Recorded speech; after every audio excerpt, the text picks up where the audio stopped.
one debate classmates, so I'm Hannah Christopher. So my topic is all about strategic planning process. So, kung rin siya ang strategic planning process, so ano siya? Ang kaning strategic planning process, so mura na siya ka ng careful thinking and planning sa kanin. Kung isa'y buhato nila nga para mo, usually ang top level management or mga leaders sa company ang maoy website ani. Before sila ka ng mapili ang iyang plano, ila subject ng out daghan nga option. Then ila i-think kung isaon pag-implement in a smart and strategic way. So, example, like kung na company na gusto mo expand sa lain na lugar, hindi sila may branch. Ito sa sabihan kung asa nga location mas maayo. Sila ang cost, kung saan possible na kita.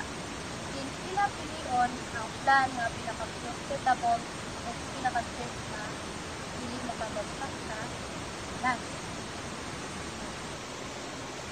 So, naatay 4 steps sa strategic planning. First is analysis.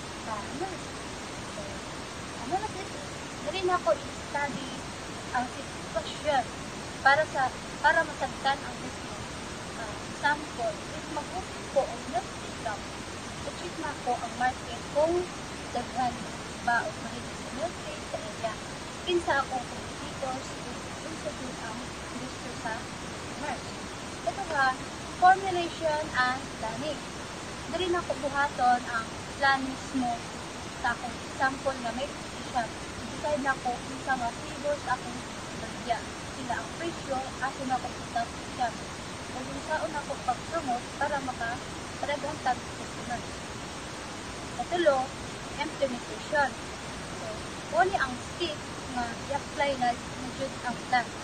Like sa milk shop, dali na ko i-open ang store.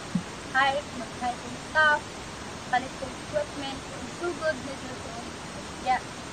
Ang last is evaluation. Last step is to check if working ba ang plan or belief.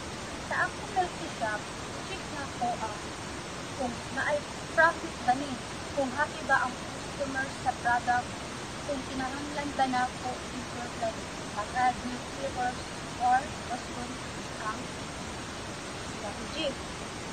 So, analysis is means looking closely at the business strategy. Can you see? There are no text right answers, but there are always right questions to ask. Since ang business environment keeps changing, the best answers will also change over time. That's why it is important to ask the right questions, decide the best approach, and then check the results again by questioning further. Ito ba? Ako lang na siya i-summarize. Actually, kung mo pa rin isa-isaw ng mga question, so, again, nagtan. First is, understand your market.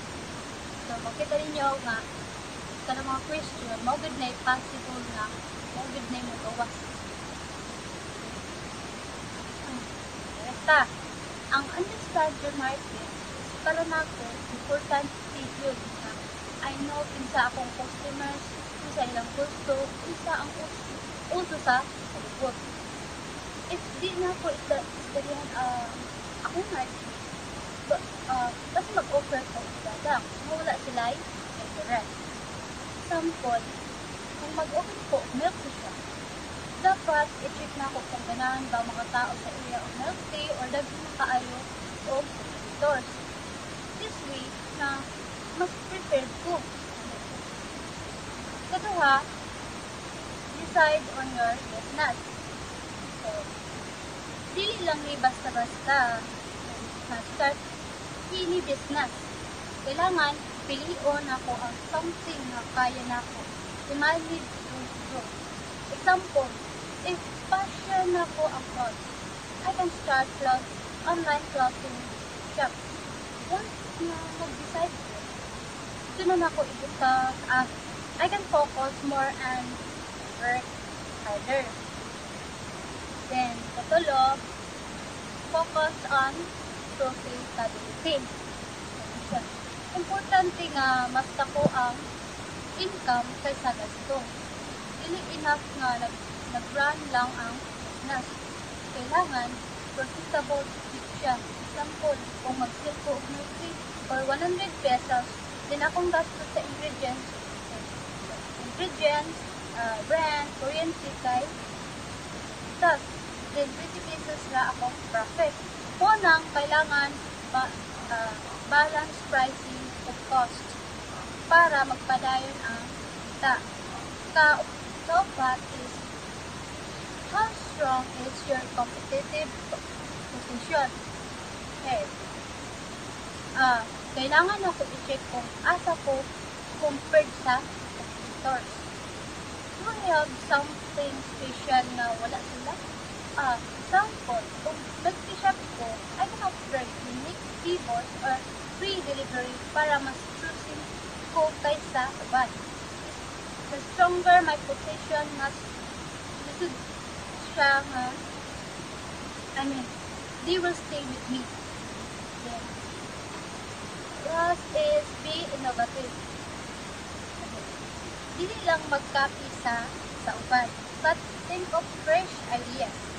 Pwede sa product, service, or even sa marketing. Example, instead of just selling nail tape, I can sell a DIY nail tape na customers na makatry if you mo through home. That's a new idea nga makadaghan ka customers. That is integrating the strategy. And third is strategy and communication. So, after ang company nga maka-come up with strategy, ang next step yun kay ikatuman na or default into action. Meaning, kinahanglan mag-set ka ng kanang plan mo goals, specific na target, then make sure na enough resources para mo-work ang plano. Ang success ani nga step hindi jud kung yun sa pag-communicate sa mga leaders sa kadaghanan ng tao sa kapit. Integrating the strategy.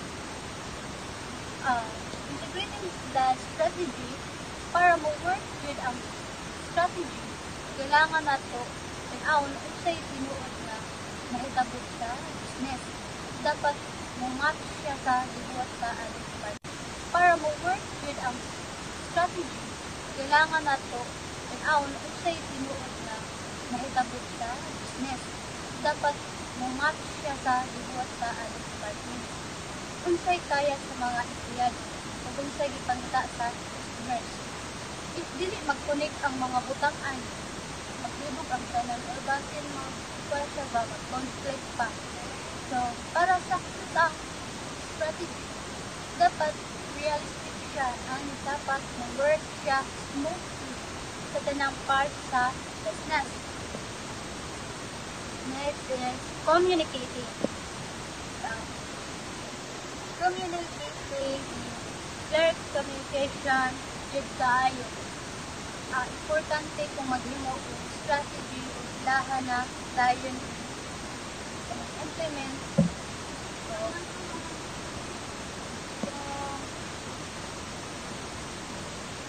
kanang content. So, many times, leaders forget how important communication really is. Good communication is nakatabang para sa tanan. In the organization, understand what's going on and what we need to do.